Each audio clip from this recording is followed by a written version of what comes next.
네, 여러분 안녕하세요. 오마이커피의 시간입니다. 자, 오늘은 콤팍에서 나온 PK100이라는 리테일 그라인더를 한번 리뷰를 해볼 거예요. 자, 여기는 그쵸? 제 사무실이 아니죠.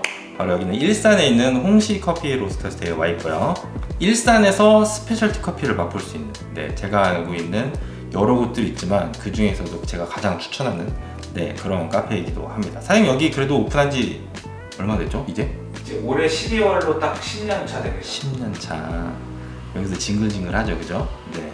아무튼 일산에 오시면은 잊지 말고 좋은 커피 마시러 오시면 좋을 것 같고요. 사장님 이거 사용하시기 전에 EK 쓰셨었죠? 네, EK. 또 얼마나 쓰셨었죠? EK를 한 7년 정도 사용했습니다. 7년. 나보단 선배네, 그죠? 제가 작년에 리뷰를 했으니까 재작년에 했나? 네, 아무튼 EK를 여러 해 동안 쓰시다가 바꿨으니까 바꾼 만큼 과연 업그레이드인지 아니면 업그레이드인지는 한번 리뷰를 통해서 확인을 해보면 좋을 것 같습니다. 자, 일단 생김새 자체는 컴팍이 갖고 있던 리테일 그라인더 모양을 그대로 어느 정도는 계승을 하고 있고요. 그 중에서도 가장 크게 많이 바뀐 거, 여러분들이 가장 눈으로 지금 보고 있을 부분이 바로 여길 거라고 생각을 합니다. 바로 일반적으로 우리가 알고 있는 호퍼를 사용하는 게 아니고 바로 싱글 도징용으로 바뀌었다는 거. 이 부분이 가장 큰 바뀐 점이라고 이야기를 할 수 있을 것 같고요. 물론 이제 호퍼가 있어도 EK43 같은 경우에 굉장히 큰 호퍼가 있지만 거의 대부분 한국에서는 그렇게 많이 사용을 하지는 않죠. 그냥 싱글 도징용으로 사용하고 있는데 확실히 그런 니즈를 좀 반영을 해서 만들었다, 이렇게 보시면 될 것 같고요. 전면부에는 이제 분쇄도를 조절할 수 있는 다이얼이 이렇게 달려 있고 단위 자체가 0에서 900까지 되어 있는데 처음에 숫자를 보고 이게 혹시 입자의 크기 어떤 마이크론을 의미하는 건가 라는 기대감을 정말 많이 했지만 그거는 아닌 것 같습니다. 그냥 다이얼 자체를 0에서 900까지 정도 맞춰놨다고 보시면 될 것 같고 대신에 센터 부분 450 부분 같은 경우에는 얼추 맞는 것 같습니다. 아마 우리가 흔히 많이 쓰는 커핑용 분쇄도 정도 그 정도가 딱 센터다 이렇게 보시면 될 것 같습니다. 분쇄 범위 같은 경우에는 EK43보다는 조금 더 넓은 범위예요. 그래서 굉장히 고운 분쇄도 이 부분이야 EK43도 마찬가지지만 900 정도까지 갔을 때는 굉장히 굵습니다. 그리고 실질적으로 우리가 사용할 수 있는 분쇄도는 한 700 정도까지 700이 넘어가면서부터는 이제 분쇄도 어떤 분포도 많이 깨지고 그렇게 쓸만한 분쇄도는 아니지만 실제로 우리가 여기까지 가서 쓸 일은 거의 없을 거니까 크게 상관은 없고요. 그리고 잔량을 털어내는 낙이 있습니다. 낙이 있는데 굉장히 묵직합니다.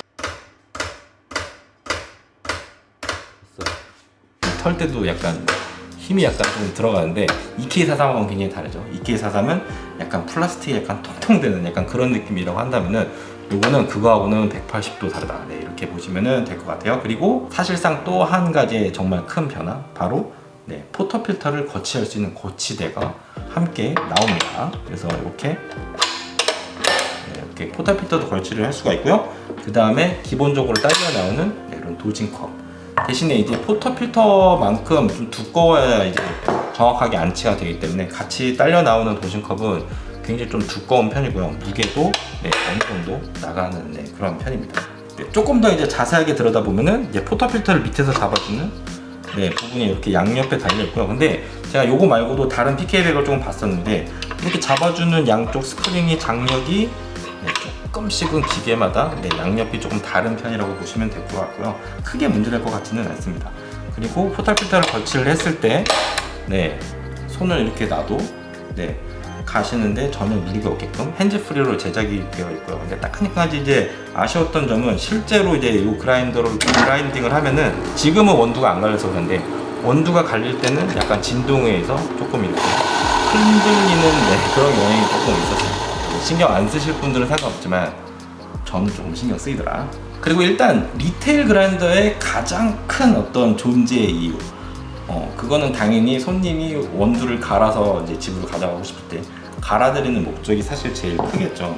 그래서 안 되는 건 아닙니다만 이쪽에다가 원두 봉투를 끼워서 우리가 흔히 알고 있는 식으로 리테일 그라인더로 사용을 할 수도 있습니다만 아무래도 거치대가 있다 보니까 조금은 불편하다는 거 알아두시면 좋을 것 같고요. 이 버전 같은 경우에는 PK100 랩 버전이고요. 사실 콤팍에서 나온 버전 중에서 PK100 샵이라는 버전이 있습니다. 그거 같은 경우에는 싱글 도중용이 아니고 이제 그냥 일반 호퍼. 네. 이렇게. 이게 바로 여기에 요걸 빼고 이제 이걸 대신에 호퍼를 넣어서 쓸 수도 있고요. 이게 PK 샵이라는 버전이고, 이렇게 될 경우에는 포터피트를 거치할 수 있는 거치대는 나오지 않습니다. 우리가 흔히 알고 있는 용도의 EK43 같은 그런 리테일 그라인더로 보시면 될 것 같아요. 자세한 어떤 구매 옵션이나 이런 거는 판매처에다가 두리 트레이딩 맞죠? 네, 둘이 트레이딩.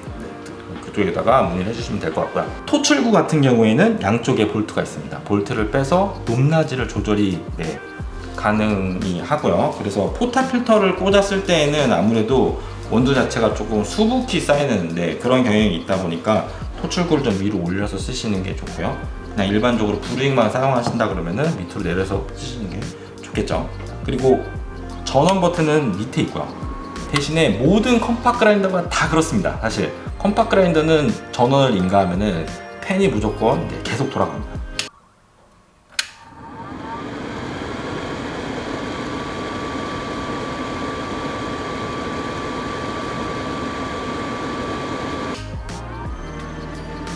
이렇게 팬이 돌아가고, 좀 조용한 곳, 카페가 아닌 곳에서 항상 틀어놓고 쓰시기에는 조금 소음이 있을 수 있다라는 거, 그건 좀 인지를 하시면 좋을 것 같고, 물론 카페나 이런 데는 전혀 상관이 없습니다. 음악이 있거나 그러면은 그거에 방해를 줄 정도로 그런 소음은 당연히 아니니까 걱정 안 하셔도 되고요.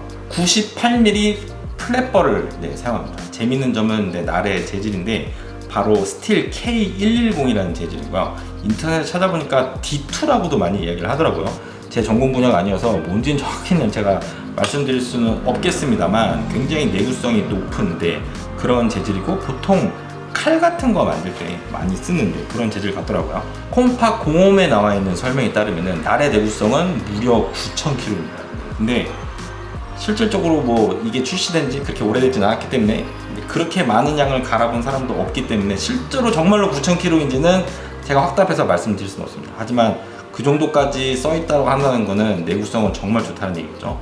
만약에 진짜로 9,000kg까지 내구성이 좋다라고 한다면은 제가 봤을 때 그 이유 하나만으로도 그라인더를 바꿀 이유가 충분하지 않을까. EK43 한번 바꾸려면은 돈이 어마어마하거든요.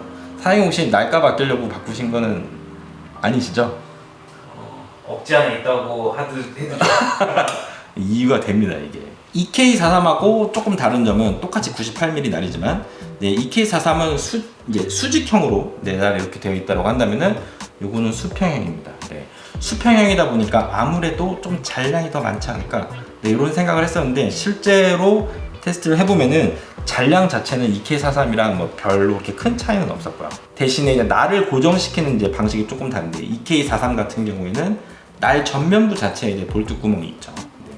근데 요거 같은 경우에는 전면부에 볼트 구멍이 없습니다. 후면부에서 잡아주는 형태고요. 실질적으로 날을 분해했다가 재조립할 때도 후면부에서 정확하게 홈이 맞아 있어서 딱 거기다 끼우고 볼트를 체결하는 방식이기 때문에 아무래도 EK43 같은 경우에는 날을 분해했을 때 다시 재조립을 하면서 어떤 휠의 얼라이먼트를 잡는 게 사실 조금 많이 걱정이 되잖아요. 저 같은 경우는 그게 좀 두려워서 잘 분해를 안 하는 그런 경향도 없지 않아 있었는데, 요거 같은 경우에는 그런 거를 걱정할 필요는 사실 유저 입장에서는 없습니다. 물론 그게 얼라이먼트를 무조건 100% 믿을 수 있다 이런 얘기는 아니지만, 아무튼 사용자 입장에서 딱히 뭐 나를 재조립을 하고 다시 얼라이먼트를 잡을 수 있는 방법 자체가 거의 없다라고 보시면 되기 때문에 그런 부분은 오히려 더 편할 수도 있다. 한마디로 얘기해서 모르는 게 약일 수도 있다. 분쇄가 끝나면은 당연히 낙을 털어서 잔량을 털어냅니다만, 이 낙으로도 나오지 않는 잔량이 있습니다. 요거는 EK43도 그렇고 거의 대부분의 다른 그라인더들도 마찬가지죠. 근데 대부분 그런 잔량 같은 경우에는 다음번 그라인딩을 할 때 섞여서 나올 수밖에 없는데, 요거 같은 경우에는 다음번 그라인딩을 하기 바로 직전에 떨어집니다. 요게 비슷한 현상을 바로 펠로우 오드에서 한번 보신 적이 있으시죠? 정전기가 완전히 없는 상태에서 낙을 다시 털면은 없던 잔량이 떨어지는 걸 이제 보신 적이 있으실 텐데, 그거랑 되게 비슷합니다. 요것도 마찬가지예요. 차라리 안 보이면은 그냥 모르고 갈면 되는데, 또 떨어져 나오니까 항상 다음번 그라인딩 할 때 떨어진 거 보고 털어내고 또 다시 갈게 되더라고요. 당연히 이제 그렇게 했을 때는 내가 갈아주는 양을 1g, 뭐 한 0.5g이나 이 정도를 더 갈아내 주셔야 됩니다.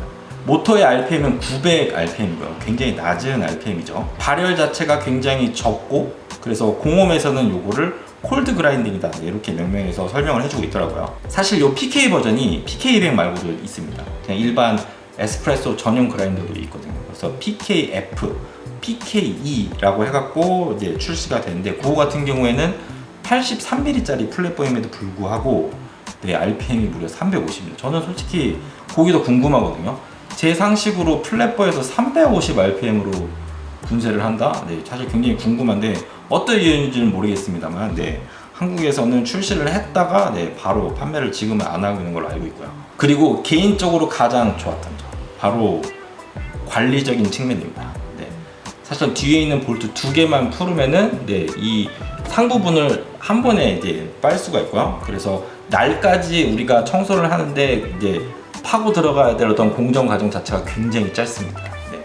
이게 뭐 얼마나 대단한 거냐 이렇게 생각할 수도 있죠. 당연한 거 아니냐라고 생각할 수 있는데 그렇지 않습니다. 네. 그 기존의 컴팍 그라인더를 쓰셨던 분이라면 정말 잘 아실 텐데, 내가 원하는 부품까지 가려면은 약간 무슨 미션 깨듯이 정말 하나하나 다 풀러서 가야 되는데 그런 과정을 다 풀었습니다. 요거는 컴팍에서 의도적으로 아마 메인터넌스를 조금 유저가 좀 편하게 할 수 있게끔 좀 생각을 하고 만들지 않았을까 이런 생각이 들고요.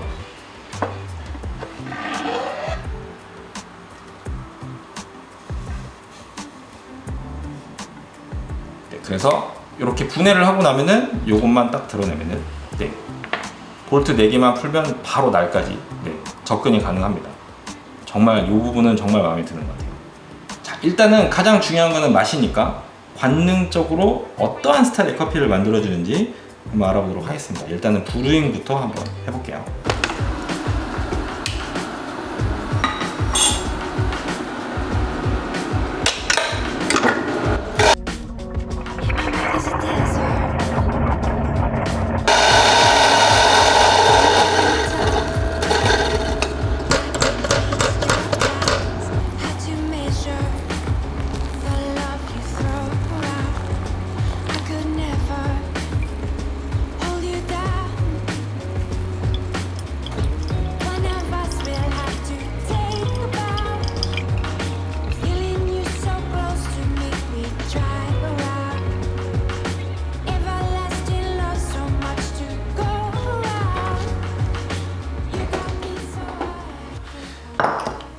이게 뭐 이건가요? 사발? 요거 이번에 요것도 둘이서 수입하는 건데 크루브 라떼 전용자입니다. 사실 브루잉 전용자는 아니고 라떼 전용자? 네.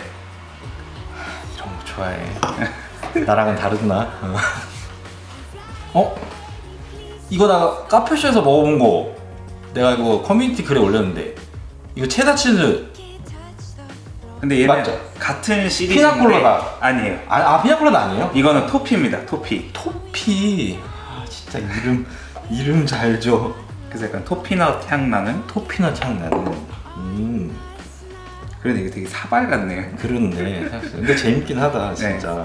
아니, 제일 궁금한 게 뭐냐면은 EK43으로 내린 게 좀 몽글몽글하고 뭐랄까 첫 모금에서 그렇게 임팩트가 강하진 않거든요. 따뜻한 거 내릴 때. 네. 좀 그런 게 없잖아 있어서, 그 전에 다른 리테일 브랜드 쓰다가 EK로 넘어오면 처음에 되게 적응을 못하는 사람이 좀 있었기 때문에 얘도 그런 느낌이 있는지 그게 제일 포인트입니다. 근데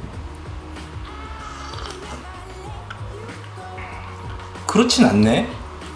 요거는 약간 다른 리테일 그라인더처럼 따뜻한 것도 어떤 맛의 스펙트럼은 다 입에서 잘 느껴지네요. 네. EK랑 다르네? EK랑 좀 차이가 있습니다. 그러니까. 맛있다. 근데 EK 같은 깔끔함은 있네요. 왜냐면 대부분 이제 뭐 제일 대표적인 거, DTN KR804 같은 경우에는 맛의 스펙트럼은 넓지만 넓어지면서 뒤에 약간 장미라던가 이런 것들이 조금 같이 나오기는 하거든요. 대신에 EK는 그런 게 없는데 맛이 전부 다 약간 좀 몽글몽글한 느낌. 근데 얘는 디테일함 그대로 잘 가져가면서 깔끔함은 똑같이 가져가는. 누가 보면 둘이 트레이딩 전혀 관계가 없습니다. 아는 사람이 아무도 없어요. 그렇네. 진짜. 확실히 요거는 EK43은 그래서 그거 때문에 걱정이 돼서 네. 이제 제가 그렇게 리뷰를 한번 해놓고 난 다음에 걱정을 해서 구매할까 말까 하시는 그런 분들이 좀 계셨거든요. 그런 거는 네, 내가 봤을 때 크게 신경 쓰실 필요 없을 것 같습니다. 네, 그냥 우리가 흔히 먹던 네, 리테일 그라인드에서 느낄 수 있었던 그런 맛의 스펙트럼은 따뜻한 커피에서도 굉장히 잘 표현이 되면서 깔끔한 맛도 같이 나오는 네, 그런 스타일이라고 보시면 될 것 같네요. 아, 요거는 좀 부럽네. 하지만 난 안 바꿀 거야. 곧 바꾸시게 되지 않을까요? 아, 아니에요, 안 돼요. 큰일 납니다. 그리고 이제 싱글 에스프레소 이제 드디어 해볼 건데 입자 분포를 이야기를 안 할 수가 없거든요. 네. 사실은 입자 분포를 이야기 안 할 수가 없는데